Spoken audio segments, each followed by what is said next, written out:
The Constitution of the United States. A transcription. Note, the following text is a transcription of the Constitution, as it was inscribed by Jacob Shallus on parchment, the document on display in the rotunda at the National Archives Museum. The spelling and punctuation reflect the original. We, the people of the United States, in order to form a more perfect union, establish justice, ensure domestic tranquility, provide for the common defense, promote the general welfare, and secure the blessings of liberty to ourselves and our posterity, do ordain and establish this Constitution for the United States of America. Article 1. Section 1. All legislative powers, herein granted, shall be vested in a Congress of the United States, which shall consist of a Senate and House of Representatives. Section 2. The House of Representatives shall be composed of members chosen, every second year, by the people of the several states, and the electors in each state shall have the qualifications requisite for electors of the most numerous branch of the state legislature. No person shall be a representative who shall not have attained to the age of 25 years, and been 7 years a citizen of the United States, and who shall not, when elected, be an inhabitant of that state in which he shall be chosen. Representatives and direct taxes shall be apportioned among the several states which may be included within this Union, according to their respective numbers, which shall be determined by adding to the whole number of free persons, including those bound to service for a term of years, and excluding Indians not taxed, 3/5 of all other persons. The actual enumeration shall be made within 3 years after the first meeting of the Congress of the United States, and within every subsequent term of 10 years, in such manner as they shall by law direct. The number of representatives shall not exceed 1 for every 30,000, but each state shall have at least 1 representative, and until such enumeration shall be made, the state of New Hampshire shall be entitled to choose 3, Massachusetts 8, Rhode Island and Providence Plantations 1, Connecticut 5, New York 6, New Jersey 4, Pennsylvania 8, Delaware 1, Maryland 6, Virginia 10, North Carolina 5, South Carolina 5, and Georgia 3. When vacancies happen in the representation from any state, the executive authority thereof shall issue writs of election to fill such vacancies. The House of Representatives shall choose their Speaker and other officers, and shall have the sole power of impeachment. Section 3. The Senate of the United States shall be composed of 2 senators from each state, chosen by the legislature thereof, for 6 years, and each senator shall have 1 vote. Immediately after they shall be assembled, in consequence of the first election, they shall be divided as equally as may be, into 3 classes. The seats of the senators of the first class shall be vacated at the expiration of the second year, of the second class at the expiration of the 4th year, and of the third class at the expiration of the 6th year, so that 1/3 may be chosen every second year, and if vacancies happen by resignation, or otherwise, during the recess of the legislature of any state, the executive thereof may make temporary appointments until the next meeting of the legislature, which shall then fill such vacancies. No person shall be a senator who shall not have attained to the age of 30 years, and been 9 years a citizen of the United States, and who shall not, when elected, be an inhabitant of that state, for which he shall be chosen. The Vice President of the United States shall be President of the Senate, but shall have no vote, unless they be equally divided. The Senate shall choose their other officers, and also a President pro tempore, in the absence of the Vice President, or when he shall exercise the office of President of the United States. The Senate shall have the sole power to try all impeachments. When sitting for that purpose, they shall be on oath or affirmation. When the President of the United States is tried, the Chief Justice shall preside, and no person shall be convicted without the concurrence of 2/3 of the members present. Judgment in cases of impeachment shall not extend further than to removal from office, and disqualification to hold and enjoy any office of honor, trust or profit under the United States, but the party convicted shall nevertheless be liable and subject to indictment, trial, judgment, and punishment, according to law. Section 4. The times, places and manner of holding elections for senators and representatives shall be prescribed in each state by the legislature thereof, but the Congress may at any time, by law, make or alter such regulations, except as to the places of choosing senators. The Congress shall assemble at least once in every year, and such meeting shall be on the first Monday in December, unless they shall, by law, appoint a different day. Section 5. Each house shall be the judge of the elections, returns and qualifications of its own members, and a majority of each shall constitute a quorum to do business, but a smaller number may adjourn from day to day, and may be authorized to compel the attendance of absent members, in such manner, and under such penalties as each house may provide. Each house may determine the rules of its proceedings, punish its members for disorderly behavior, and, with the concurrence of 2/3, expel a member. Each house shall keep a journal of its proceedings, and from time to time publish the same, excepting such parts as may in their judgment require secrecy, and the yeas and nays of the members of either house on any question shall, at the desire of 1/5 of those present, be entered on the journal. Neither house, during the session of Congress, shall, without the consent of the other, adjourn for more than 3 days, nor to any other place than that in which the two houses shall be sitting. Section 6. The senators and representatives shall receive a compensation for their services, to be ascertained by law, and paid out of the Treasury of the United States. They shall in all cases, except treason, felony, and breach of the peace, be privileged from arrest during their attendance at the session of their respective houses, and in going to and returning from the same, and for any speech or debate in either house, they shall not be questioned in any other place.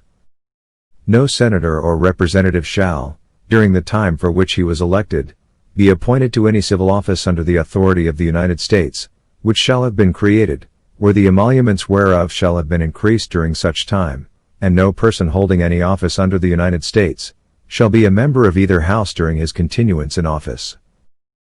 Section 7.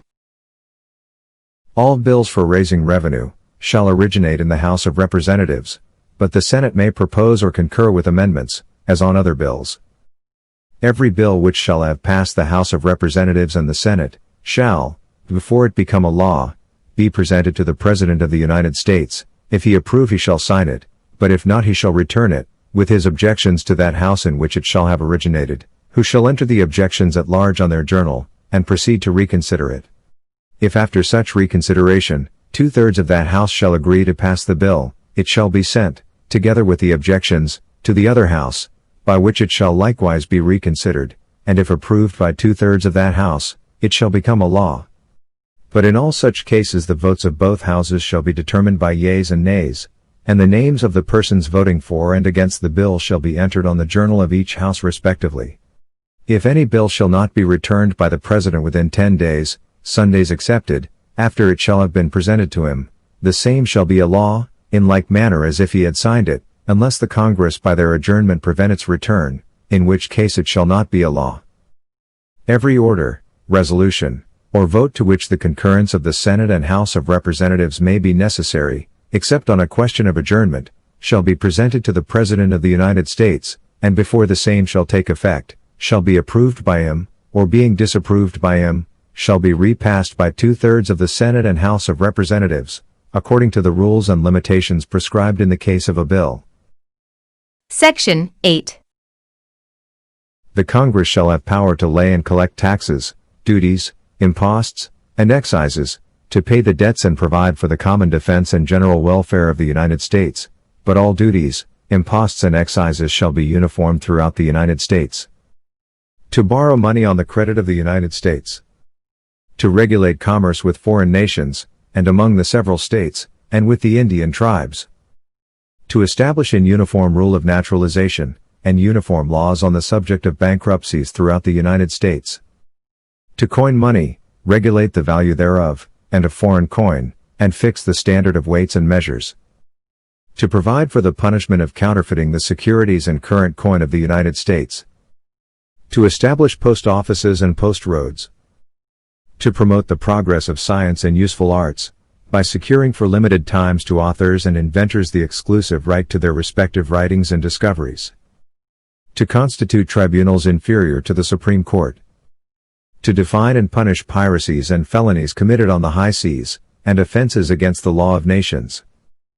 To declare war, grant letters of marque and reprisal, and make rules concerning captures on land and water. To raise and support armies, but no appropriation of money to that use shall be for a longer term than 2 years. To provide and maintain a navy. To make rules for the government and regulation of the land and naval forces. To provide for calling forth the militia to execute the laws of the Union, suppress insurrections and repel invasions. To provide for organizing, arming, and disciplining the militia, and for governing such part of them as may be employed in the service of the United States, reserving to the states respectively the appointment of the officers, and the authority of training the militia according to the discipline prescribed by Congress.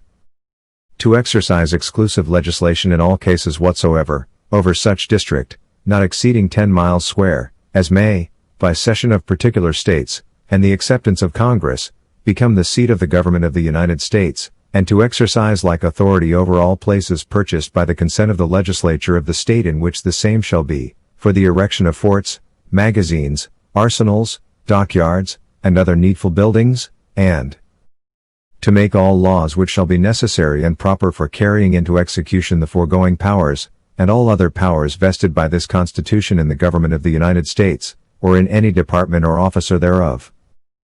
Section 9. The migration or importation of such persons, as any of the states now existing shall think proper to admit, shall not be prohibited by the Congress prior to the year 1808, but a tax or duty may be imposed on such importation, not exceeding $10 for each person. The privilege of the writ of habeas corpus shall not be suspended, unless when in cases of rebellion or invasion, the public safety may require it. No bill of attainder or ex post facto law shall be passed. No capitation, or other direct, tax shall be laid, unless in proportion to the census or enumeration herein before directed to be taken. No tax or duty shall be laid on articles exported from any state. No preference shall be given, by any regulation of commerce or revenue, to the ports of one state over those of another, nor shall vessels bound to, or from, one state, be obliged to enter, clear, or pay duties in another. No money shall be drawn from the Treasury, but in consequence of appropriations made by law, and a regular statement and account of the receipts and expenditures of all public money shall be published from time to time. No title of nobility shall be granted by the United States, and no person holding any office of profit or trust under them, shall, without the consent of the Congress, accept of any present, emolument, office, or title, of any kind whatever, from any king, prince, or foreign state. Section 10. No state shall enter into any treaty, alliance, or confederation, grant letters of marque and reprisal, coin money, emit bills of credit, make anything but gold and silver coin a tender in payment of debts, pass any bill of attainder, ex post facto law, or law impairing the obligation of contracts, or grant any title of nobility. No state shall, without the consent of the Congress, lay any imposts or duties on imports or exports, except what may be absolutely necessary for executing its inspection laws, and the net produce of all duties and imposts, laid by any state on imports or exports, shall be for the use of the Treasury of the United States, and all such laws shall be subject to the revision and control of the Congress. No state shall, without the consent of Congress, lay any duty of tonnage, keep troops, or ships of war in time of peace, enter into any agreement or compact with another state, or with a foreign power, or engage in war, unless actually invaded, or in such imminent danger as will not admit of delay. Article 2. Section 1. The executive power shall be vested in a President of the United States of America. He shall hold his office during the term of 4 years, and, together with the Vice President, chosen for the same term, be elected, as follows. Each state shall appoint, in such manner as the legislature thereof may direct, a number of electors, equal to the whole number of senators and representatives to which the state may be entitled in the Congress, but no senator or representative, or person holding an office of trust or profit under the United States, shall be appointed an elector. The electors shall meet in their respective states, and vote by ballot for 2 persons, of whom one at least shall not be an inhabitant of the same state with themselves. And they shall make a list of all the persons voted for, and of the number of votes for each, which list they shall sign and certify, and transmit sealed to the seat of the government of the United States, directed to the President of the Senate. The President of the Senate shall, in the presence of the Senate and House of Representatives, open all the certificates, and the votes shall then be counted. The person having the greatest number of votes shall be the President, if such number be a majority of the whole number of electors appointed, and if there be more than one who have such majority, and have an equal number of votes, then the House of Representatives shall immediately choose by ballot one of them for President, and if no person have a majority, then from the 5 highest on the list the said House shall in like manner choose the President.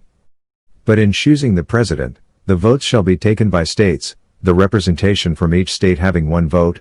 A quorum for this purpose shall consist of a member or members from 2/3 of the states, and a majority of all the states shall be necessary to a choice.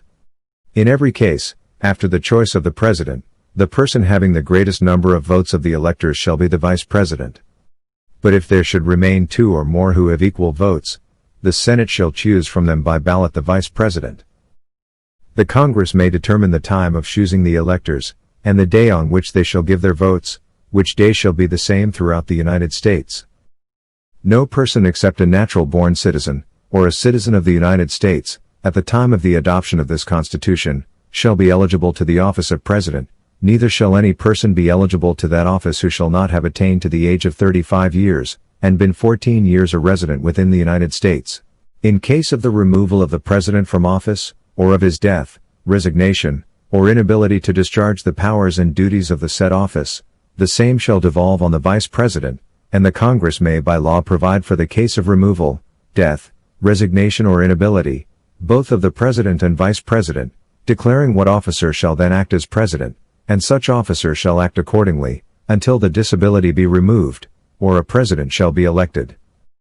The President shall, at stated times, receive for his services, a compensation, which shall neither be increased nor diminished during the period for which he shall have been elected, and he shall not receive within that period any other emolument from the United States, or any of them. Before he enter on the execution of his office, he shall take the following oath or affirmation: I do solemnly swear, or affirm, that I will faithfully execute the office of President of the United States, and will to the best of my ability, preserve, protect and defend the Constitution of the United States. Section 2.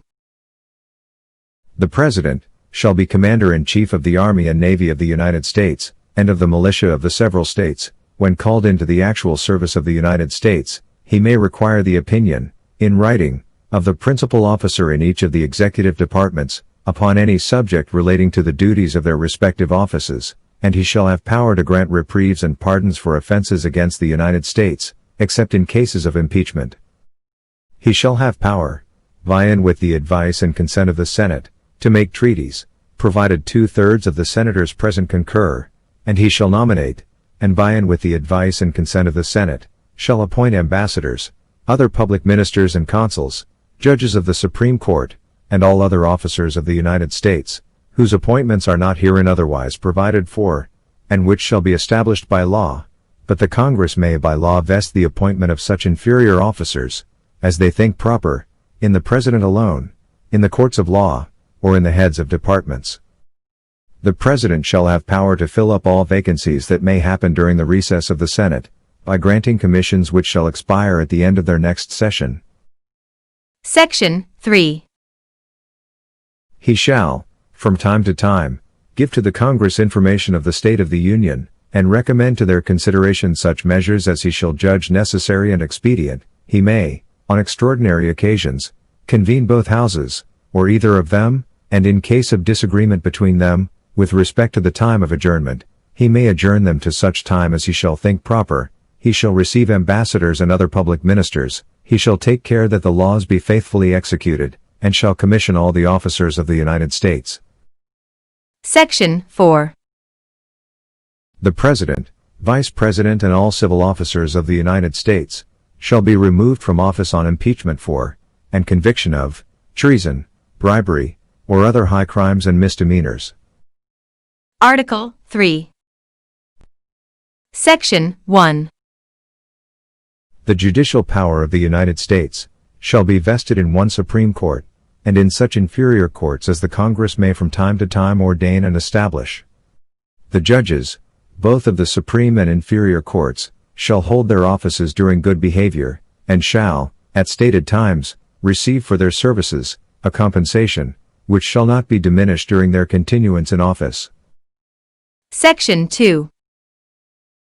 The judicial power shall extend to all cases, in law and equity, arising under this Constitution, the laws of the United States, and treaties made, or which shall be made, under their authority, to all cases affecting ambassadors, other public ministers and consuls, to all cases of admiralty and maritime jurisdiction, to controversies to which the United States shall be a party, to controversies between two or more states, between a state and citizens of another state, between citizens of different states, between citizens of the same state claiming lands under grants of different states, and between a state, or the citizens thereof, and foreign states, citizens or subjects.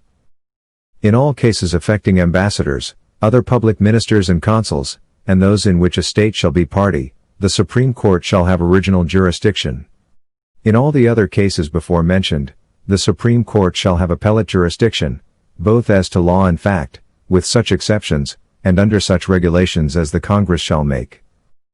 The trial of all crimes, except in cases of impeachment, shall be by jury, and such trial shall be held in the state where the said crimes shall have been committed, but when not committed within any state, the trial shall be at such place or places as the Congress may by law have directed.